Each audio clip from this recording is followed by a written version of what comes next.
Oui, je ne m'en dédie point. Fuis les grandes compagnies, fuis les petites, fuis même celles d'un seul.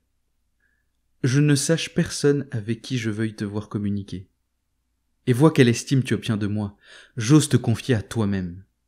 Cratès, dit-on, le disciple de ce même Stilpon dont je t'ai fait mention dans ma dernière lettre, voyant un jeune homme se promener à l'écart, lui demanda ce qu'il faisait là tout seul. « Je m'entretiens, répondit l'autre, avec moi-même. »« Prends garde, je t'en prie, et fais grande attention, reprit Cratès, de ne pas t'entretenir avec un méchant. On surveille d'ordinaire l'homme en proie au désespoir ou à la frayeur, pour qu'il n'abuse pas de sa solitude, et quiconque n'a plus sa raison ne doit pas être livré à lui-même, car alors s'agitent les mauvais desseins, alors on trame la perte d'autrui ou la sienne propre. Alors les passions criminelles jettent leurs plans, et tout ce par crainte ou par honte elle recelée en elle, l'âme le produit au dehors. L'audace s'aiguise, l'inconscience s'enflamme, l'irascibilité s'exalte. En un mot, le seul avantage de la solitude, qui est de n'avoir point de complice, de ne point craindre ses révélateurs, l'insensé le perd. Lui-même se trahit. Vois donc ce que j'espère de toi, ou plutôt ce que je m'en promets. Car qui dit espérance parle d'un bien douteux.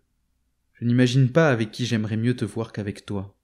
Je rappelle en mon souvenir de quel grand cœur ont jailli certains de tes mots, de quelle force ils étaient remplis. Je me félicitais tout d'abord et me dis, cela n'est point venu au bout des lèvres. Il y a un fond sous ces paroles. Ce n'est point une âme de la foule, elle aspire à la véritable vie. Que tes discours, que ta conduite ne fassent qu'un. Garde que rien ne te fasse déchoir. Pour tes vœux d'autrefois, tiens-en quitte la divinité. Formes-en d'autres tout nouveaux. Implore qu'elle, la sagesse, la santé de l'âme, et seulement ensuite celle du corps. Ces souhaits-là, qui t'empêche de les renouveler souvent?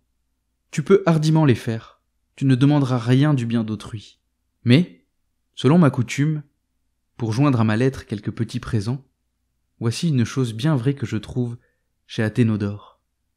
Tiens-toi pour affranchi de tout mauvais désir, quand tu en seras au point de ne demander rien au ciel que tu ne puisses lui demander à la face de tous. Car aujourd'hui, ô comble du délire, les plus honteuses prières se murmurent tout bas dans les temples. Si quelqu'un prête l'oreille, on se tait. Et si on ne voudrait pas que quelqu'un sût, on le raconte aux immortels. Veille à ce que l'on ne te rappelle point cette maxime préservatrice. Vis avec les hommes comme si Dieu te voyait. Parle à Dieu comme si les hommes t'entendaient.